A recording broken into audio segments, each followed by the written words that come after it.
هغه مخلوقات دي د هغې دپاره څه دپاره ممکن مخلوقات چې هغه زموږ رب دی چې موږ هغه ته تابعدار شو. ونقیم الصلاة واتقوه او تاسو قایم کې منظوم لره او د الله نه چې دی نو هغه ویریږي. نو مونږ چې دی نو دا په عباداتو کې او دا هم عبادت دی. که یو سړي مونږ صحیح وي د ټول معاملات چې دی نو هغه سره صحیح دي، او که چېرې د مونږ چې دی نو هغه غلط وي د ټول شاته معاملات چې دی نو هغه سره غلط دي. نو الله تعالی تاسو د الله نه ویریږي.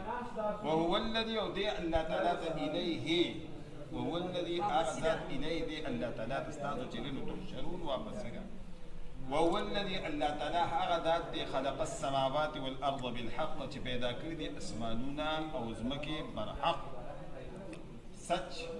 په دې کې چې دی هیڅ شک نشته ځکه خالق ته ټول مخلوقات چې دی نو هغه څوک دی؟ الله دی. ویوم او په هغه ورځ یقول چې ووایي کن شان فیکون شیبه. دا د الله تعالی چې دی نو دا د هغه خاصه ده چې یو څیز ته وایي شان نو بس هغه په وجود کې اقدام راځي. قوله الحق او دا وینا د الله تعالی چې دی نو هغه سره رښتیا ده او په دې کې هېڅ شک شبه نشته. وله الملک او د هغه لپاره باچاهي ده. یوم په هغه ورځ باندې باچاهي خو د الله تعالی ټول شهنشاه باچا دی، خو لیکن په هغه وخت کې به باچاهي چې کوم مجازي باچاهي لکه د دنیا دا باچاهي ده هر څه چې دی د چا د الله تعالی وس دس ورکړي قدرت یې ورکړي دا ټولې باچاهي به الله تعالی په خپل قدرت کامله سره څه کړي ختمې به کړي.